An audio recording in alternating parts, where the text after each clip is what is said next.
Well, welcome back to Changemakers, the podcast where we explore the strategies, stories, and skills that drive successful organizational change. I'm your host, Dr. Obi Paul Byram, and today we're diving into the critical first steps of any organizational development process, entering and contracting. Now, these steps might seem straightforward, but they set the foundation for everything that follows. Well, whether you're an aspiring OD practitioner or just curious about how change happens in organizations, this episode is for you. Segment 1, we're going to talk about the importance of entering and contracting.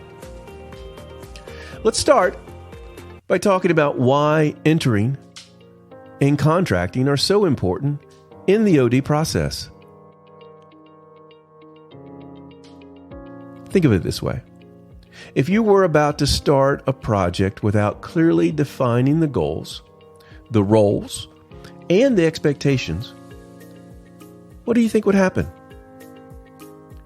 The project would likely veer off course, misunderstandings would arise, and the chances of success would plummet.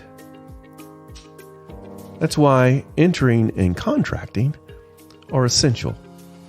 They're the blueprint for a successful OD effort.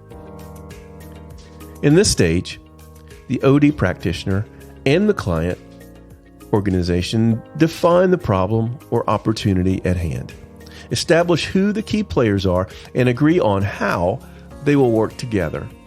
It's about setting the stage for everything that comes next, from diagnosis to intervention and beyond. Segment 2, entering into an OD relationship. Well, now let's get into the specifics of entering into an OD relationship. This process typically begins when a manager or key organizational member reaches out to an OD practitioner with a problem or need. But here's the catch. The issue they present is often just the tip of the iceberg. For example, a company might approach an OD practitioner because they're experiencing high turnover rates. The initial assumption might be that compensation is the problem. However, upon closer examination, the practitioner might discover that the real issues are related to a toxic work culture or poor leadership. This is why clarifying the actual problem is so crucial in the entering phase. Take a moment to think about a time when you were involved in a project where the problem turned out to be more complex than it initially seemed. How did you and your team handle it? What did you learn from the experience? Segment 3, determining the relevant client.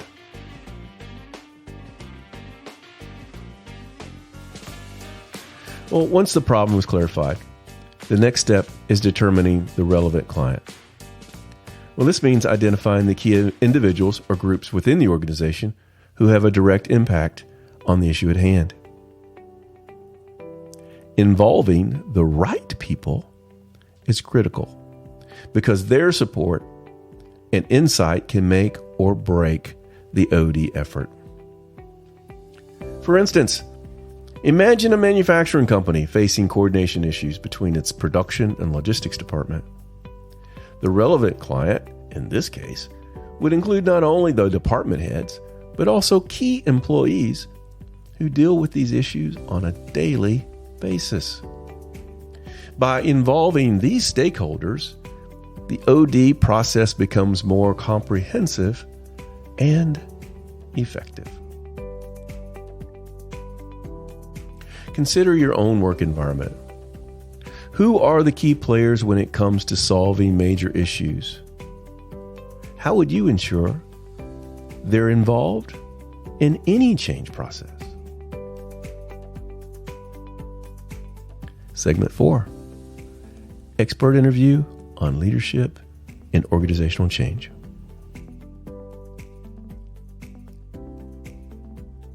Segment 5, the interpersonal dynamics of entering and contracting. Well, finally, let's talk about the interpersonal dynamics involved in entering and contracting. These steps aren't just about the technical details. They're about building relationships.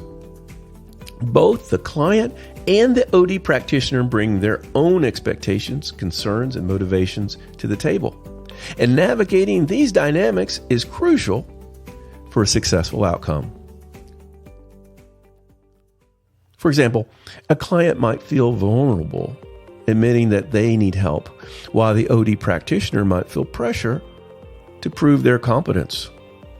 These dynamics can create tension, but they can be managed through open communication and mutual respect. Well, think about a time when interpersonal dynamics played a role in a project that you were involved in. How did those dynamics influence the outcome? And what would you do differently next time? Well, in conclusion, entering and contracting are the foundational steps in the OD process. They set the stage for everything that follows, from diagnosis to intervention. By clarifying the problem, identifying the relevant client, selecting the right OD practitioner, and developing a clear contract, you lay the groundwork for a successful organizational development effort. How can you apply the principles of entering and contracting in your own professional life? What steps can you take to ensure that your approach to these critical first steps is thorough and effective?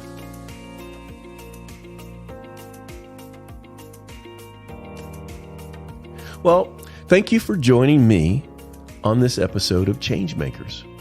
If you found this discussion valuable, don't forget to subscribe and share it with your peers.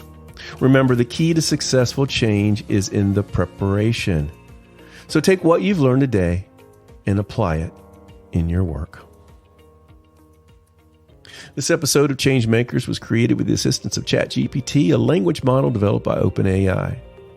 Special thanks to East Tennessee State University and the College of Business and Technology for providing the platform and resources to make this podcast possible. Additional thanks to our textbook, Organizational Development and Change by Thomas Cummings and Christopher Worley, 11th edition, published by Cengage.